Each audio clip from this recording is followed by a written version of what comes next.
Se hace uso de lo que se le denomina teóricamente el populismo penal. Siempre en determinados momentos electorales se proponen reformas procesales penales o reformas penales para llamar la atención del electorado, ¿no? Eso es lo primero. Lo segundo es que se ha venido incorporando a la legislación hondureña lo que se denomina el derecho penal del enemigo, en el cual el punto central de la política pública sobre seguridad y defensa es que hay enemigos internos a los cuales hay que acabar con ellos. Y aquí los enemigos internos que se han ido creando son los mareros. Y con los mareros se van asociando varias actividades, por ejemplo la protesta social. Entonces se construye, primero se coloca en la colectividad, en el pueblo hondureño, a través de los medios de comunicación, estos conceptos de que hay un enemigo que hay que combatir y que no importa cuáles son las consecuencias o cuáles son los mecanismos para utilizar, porque lo que se va a salvaguardar son los derechos de las víctimas. Entonces, se está cambiando el paradigma de la discusión, el punto central son las víctimas y restringir los derechos fundamentales de cualquier otra persona. Entonces, lo más grave es que a costa de limitar cualquier libertad fundamental establecida en la Constitución de la República, se quiere incorporar este tipo de medidas legislativas.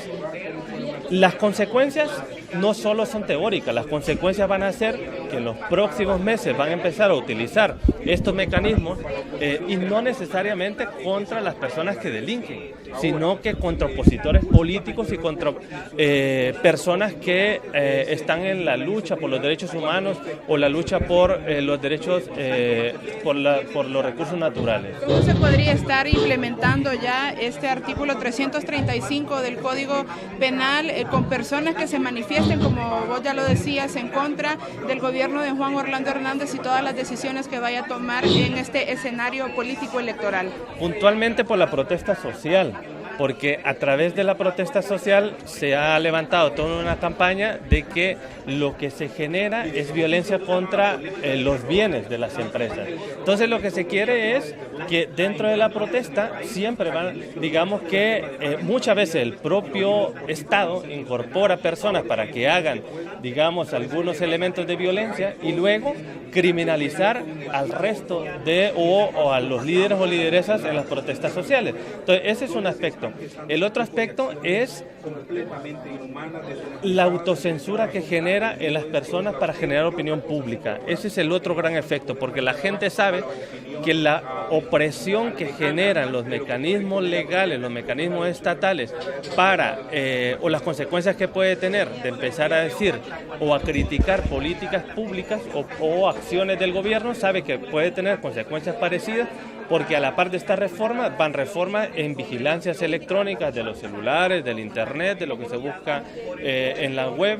A la par van cuestiones legales que implican reformas a los delitos contra el honor, porque este es otro tipo de reformas, al Código Penal en general, donde va a implicar, por ejemplo, la difusión de noticias, por ejemplo, que causa pánico colectivo, o, por ejemplo, cuando se convoca una manifestación, alguien puede decir que eso le genera pánico. Entonces, no solo son estas reformas, creo que van a continuar más reformas que van a limitar integralmente las libertades públicas, entre ellas libertad de asociación, libertad de expresión, libertad de protesta, el derecho a la vida, el derecho al debido proceso, el derecho al acceso a la justicia con imparcialidad. Todas esas cosas creo que son las cosas que se van a ir limitando con esta reforma. ¿Qué mensaje envían cuando va a ser a puerta cerrada esta sesión?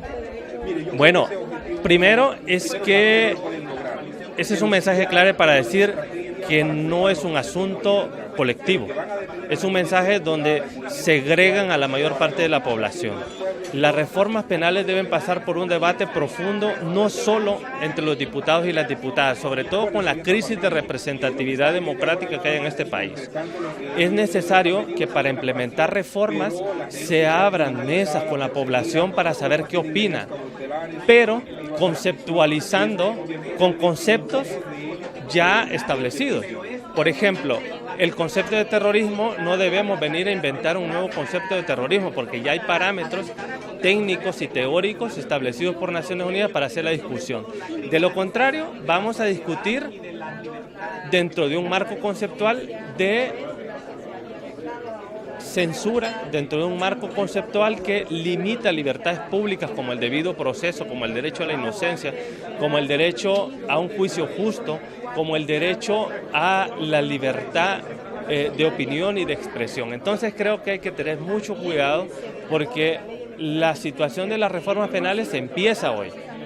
Porque lo más grave va a ser la ejecución, la implementación de las reformas penales. Entonces creo que tenemos que tener mucho cuidado y tenemos que tener mucha entereza para no ceder a la restricción a las libertades fundamentales establecidas en la Constitución de la República.